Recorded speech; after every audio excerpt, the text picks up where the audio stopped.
जी आहे ती पॅलेस्टाईनी लोकांच्या समोर जे बॉम्बिंग चाललेलं आहे आणि त्यांच्यावरती जो अत्याचार चाललेला आहे त्याच्यामध्ये आणि मुस्लिम कंट्रीजमधला जो चाललेला आहे तिथे भारत सरकारने आपली भूमिका घेतली पाहिजे.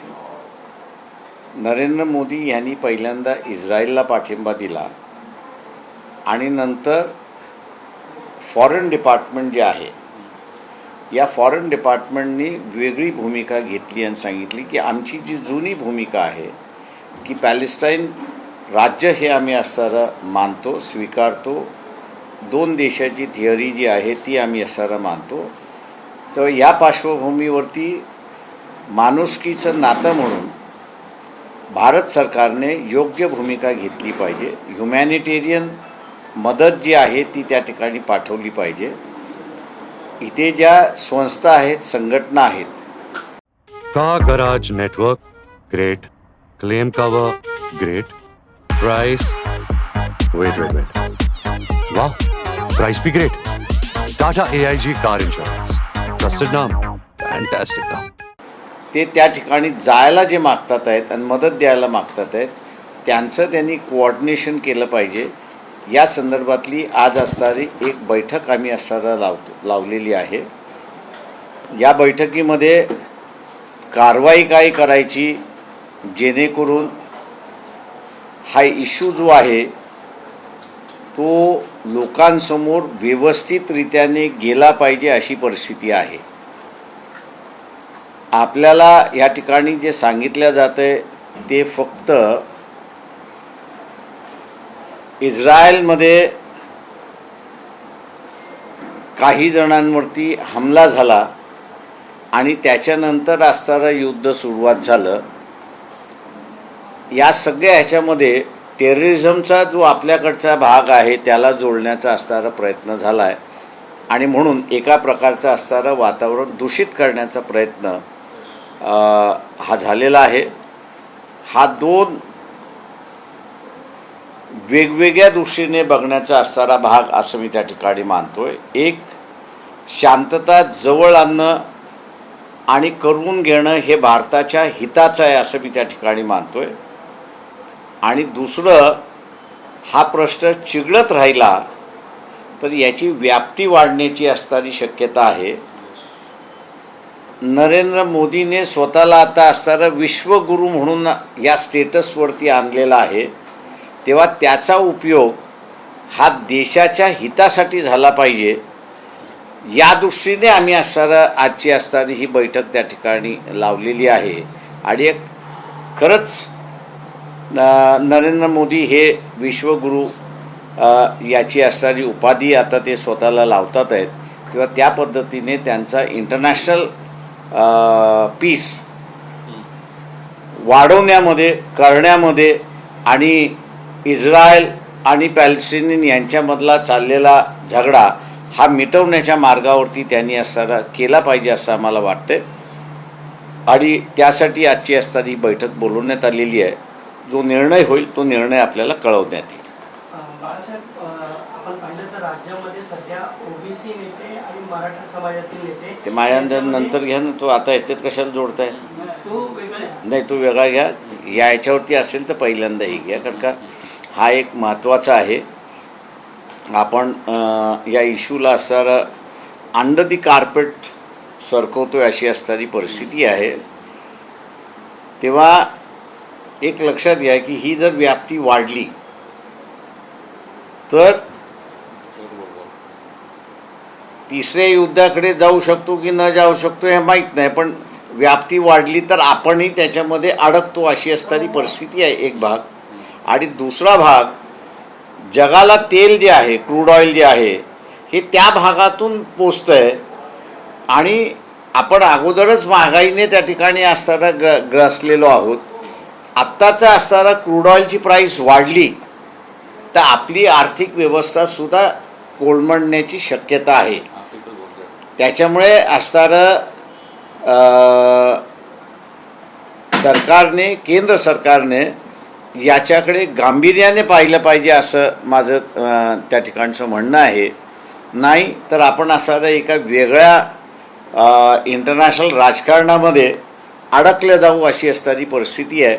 आणि म्हणून आम्हाला वाटतं की ह्युमॅनिटेरियन एडच्या नावाखाली आणि ह्युमॅनिटेरियन एड आपण नेहमीच ज्या ज्या ठिकाणी घटना घडलेल्या आहेत त्याच्यामध्ये करतो, तो रोल तरी भारताने अदा करावा अशी आमची मागणी त्या ठिकाणी राहणार आहे.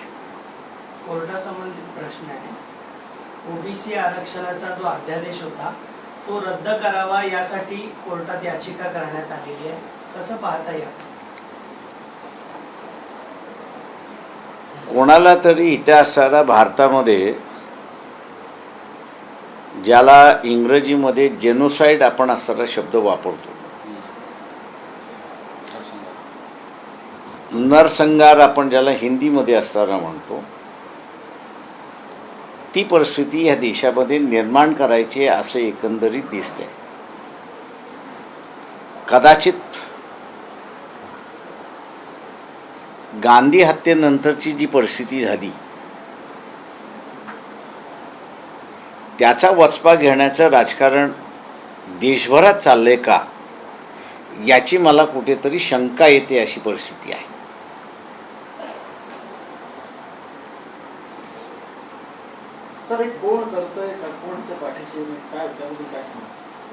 हे इनव्हिजिबल असतात हे सगळे, यांना तुम्हाला पिन पॉईंट करता येतच नाही.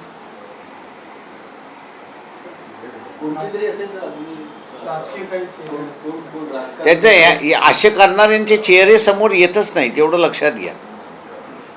यांना असं उत्तर द्यायचं असेल तर लोकांनीच असताना हे केलं पाहिजे की या कुठल्याही वादामध्ये आम्ही अडकणार नाही, कुठल्याही वादामध्ये आम्ही दगड उचलणार नाही. सध्या राज्यात मराठा आरक्षणाचा मुद्दा पेटलेला आहे आणि आता एक चंद्रशेखर बावनकुळे भाजप महाराष्ट्र अध्यक्षाचं एक स्टेटमेंट आलं आहे की फडणवीसांना 2019 मध्ये जर मुख्यमंत्री होऊ दिलं असतं तर सुप्रीम कोर्टात हे आरक्षण टिकलं असतं असं बावनकुळे म्हणतात. अच्छा, बावनकुळेंनी ह्याचं उत्तर दिलं पाहिजे की सर त्यांचं सुप्रीम कोर्टामध्ये काही सेटिंग मिटिंग आहे का ते सांगा. बरेच क्लायंट्स आहेत, मी त्यांच्याकडे पाठवतो ते सेटिंग मिटिंग करायला. नेमकं काय म्हणायचं त्यांना? सेटिंगच आहे, सरळ सरळ दिसते ना. जे सजेशन आहे की ते सेटिंगच आहे की सुप्रीम कोर्ट आमच्याच इशाऱ्यावरती चालतं आणि आम्हीच त्यांना चालवतो. ही क्लिअर कट इंडिकेशनच आहे त्याच्यामध्ये. असं देखील लावतात की मुख्यमंत्री झाले नाहीत म्हणून आरक्षण मिळालं नाही. मी तेच म्हटलं ना, म्हणून म्हटलं होतं की त्यांनी असणारं सेटिंग फिटिंग असेल त्यांचं ते सांगावं, त्यांच्याकडे क्लायंट पाठवतो मी. बाळासाहेब, हे जरांगे यांचं आंदोलन सुरू होतं त्या दरम्यान काही नेत्यांच्या घरावर दगडफेक झाली, जाळपोळ झाली, तर याला कुठेतरी त्यांचे नातेवाईकच जबाबदार होते असं जरांगे पाटील यांनी म्हटलंय. मराठा समाजातील बांधवांना कुठेतरी अडकवलं जातंय, षडयंत्र आहे असं म्हणतायत जरांगे पाटील. कसं पाहताय नेत्यांच्या या सगळ्या घरांकडे? मी काय तुम्हाला म्हणालो की इथे असणारा नरसंहार करण्याची अदृश्य शक्तीने रचना केलेली आहे असं मला एकंदरीत, मी आज नाही मी मागेही म्हणालो होतो, 2 महिन्यापूर्वी सुद्धा म्हणालो होतो की लोकांनी त्याला सिरियसली घेतलं नाही. दुर्दैव असं मी त्या ठिकाणी मानतो. कदाचित मी असं इंटेलेक्च्युअल नसेल म्हणून लोकांनी असं मला मान्य केलं नाही असं मानतो. पण आजही पुन्हा असणारं मी सांगतो त्या ठिकाणी की मला असणारं काही शक्ती या अदृश्य आहेत, त्याला तुम्हाला पिन पॉईंट करता येणारच नाही, पण त्या अशा रीतीने कामकाज करतात आहेत की इथे असणारं वेगवेगळ्या प्रकारचं नरसंहार व्हावं. एक हिंदू मुसलमानाचं नरसंहार व्हावं, दुसरं असणारं धनगर आदिवासींचं नरसंहार व्हावं, तिसरं असणारं मराठा आणि ओबीसी यांचं नरसंहार व्हावं. अशा रीतीचा असणारा हे नरसंहार करण्याचा असणारा प्रयत्न या देशामध्ये चाललेला आहे आणि ती अदृश्य शक्ती करते अशी असणारी परिस्थिती आहे. मराठा आणि धनगर आरक्षणाचा मुद्दा सुरू असतानाच मुस्लिमांना देखील जसं सांगितलं होतं 5% आरक्षण द्यावं, ही मागणी देखील जोर धरू लागली. माझं म्हणणं असं आहे की जो करतोय ना त्यांनी मुंबई हायकोर्टाचं डिसिजन वाचलेलं नाही आणि दुसरं त्यांनी असं सुप्रीम कोर्टाचंही मराठा आरक्षणाच्या संदर्भातलं दिलेलं डिसिजन वाचलेलं नाही. मुंबई हायकोर्टाने 5% मुसलमानांचं आरक्षण मान्य केलं सुप्रीम कोर्टामध्ये ज्यावेळेस गेलं त्यावेळेस त्यांनी असताना फक्त मराठा आरक्षण रद्द केलं आणि हायकोर्टाचं मुसलमानांना दिलेलं 5% शिक्षणातलं जे आरक्षण आहे त्याला त्यांनी तसंच ठेवलेलं आहे. त्याच्यामुळे असणारं जे आंदोलन करतात आहेत की आम्हाला 5% मिळालं पाहिजे, या मागणीपेक्षा त्यांनी मागणी अशी केली पाहिजे की सुप्रीम कोर्टाने आमच्या विरोधात निर्णय दिलेला नाही, त्यामुळे मुंबई हायकोर्टाने आम्हाला जे 5% आरक्षण दिलेलं आहे त्याचं तुम्ही अंमलबजावणी करा. मागणी पाहिजे ती अंमलबजावणीची पाहिजे, लागू करा ही मागणी पाहिजे, मिळाली पाहिजे अशी मागणी नाही. ओबीसी आरक्षण संपवण्याचा प्रयत्न सरकारमधूनच केला जातोय असा आरोप छगन भुजबळ यांनी केलेला आहे. आणि ओबीसी मराठ्यांना ओबीसी असे आरक्षण दिलं, ज्यांचा ओबीसी लढ्याशी अजिबात संबंध नाही अशाने या इश्यूमध्ये बोलू नये एवढंच फक्त माझा त्यांना सल्ला राहणार आहे. तर त्याची क्लिप देखील व्हायरल झालेली आहे, तर ते करेंगे या मरेंगे अशी भाषा करतात. ते म्हणूनच म्हटलं ना की ज्यांचा संबंध नाही, ज्यांना त्याच्यातलं ABCD कळत नाही, त्यांनी त्याच्यावरती बोलू नये. फक्त आपण जातीने ओबीसी आहोत, माळी आहोत आणि माळी जात ही ओबीसीमध्ये आहे म्हणून मला बोलण्याचा अधिकार जो आहे ते जातीला मिळत असताना होतात कुठे तुम्ही तर कमंडलाच्या आंदोलनामध्ये होतात. हा इतिहास तुमचा विसरू नका. तेव्हा आता तुम्ही सुद्धा जो रोल प्ले करताय तो कमंडलाचाच रोल प्ले करताय, नवीन काय करताय त्याच्यामध्ये.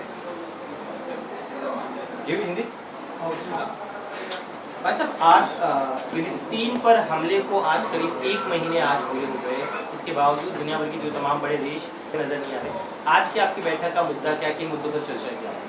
देखिए, हम लोग फिलिस्तीन के इशू पर जो है जितने भी तमाम संगठन हैं मुंबई में, मौलाना जी है, इनको हम लोग ने बुलाया है उस पर विचार विनिमय करने के लिए कि भारत सरकार की एक भूमिका है और प्राइम मिनिस्टर की एक अलग भूमिका है.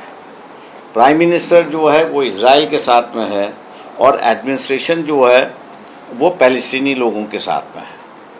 अब इसी बात को लेके हुए कि ये सरकार जो है वो पैलेस्टीनी लोगों के लिए है, तो आज जिस तरह से हमले हो रहे हैं और जिस तरह वहाँ के लोग पीड़ित है उनको मदद देने की ज़रूरत है.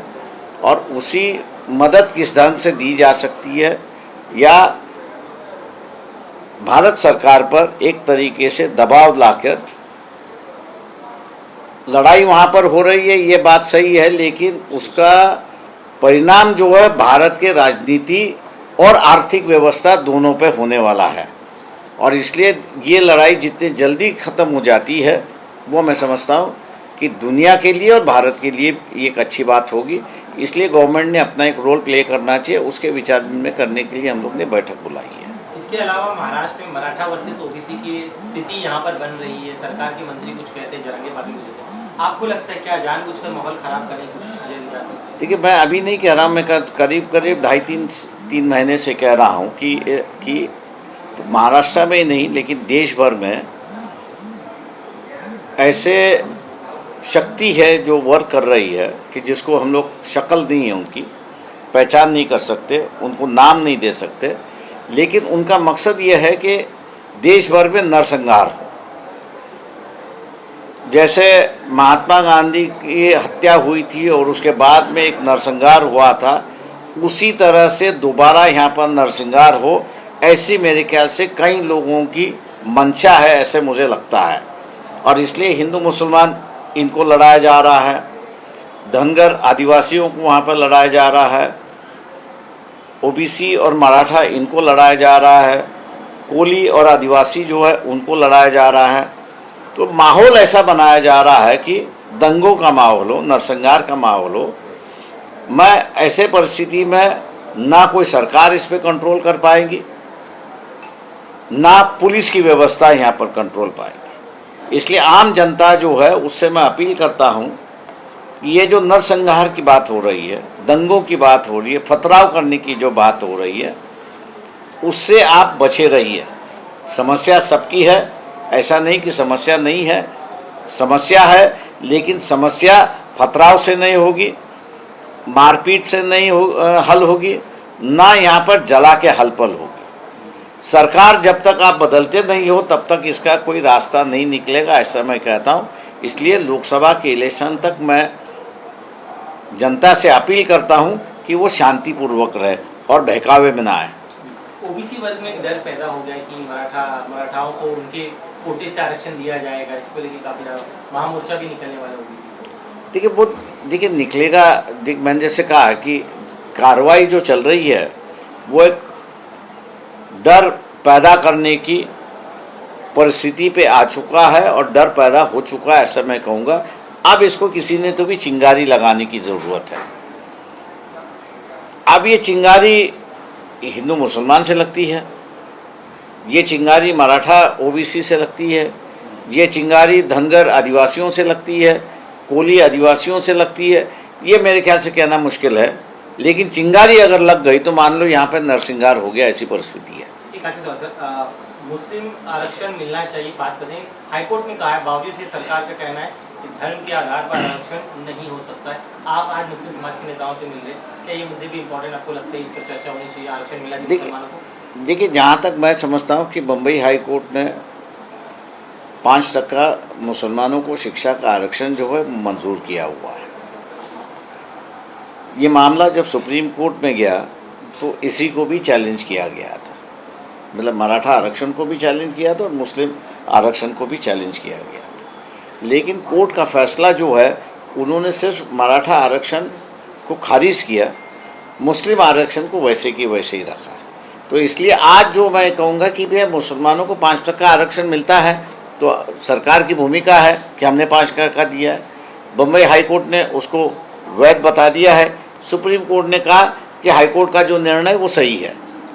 आप जो मांग कर रहे हैं मुस्लिम समाज की ओर से कि हमको 5% आरक्षण मिलना चाहिए, मैं उनसे विनती करता हूं कि वो ऐसी मांग ना करे, वो ये मांग करे कि बम्बई हाई कोर्ट का जो 5% का जो आरक्षण का कोटा मिला हुआ है उसको सरकार अमल करे।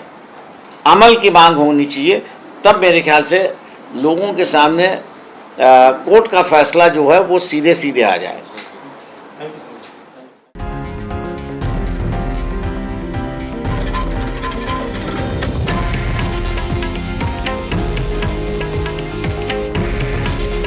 हे आहे देशातील नंबर 1 न्यूज नेटवर्क आणि आपण पाहत आहात TV9 मराठी। काळजी तुमची, हित महाराष्ट्राचं।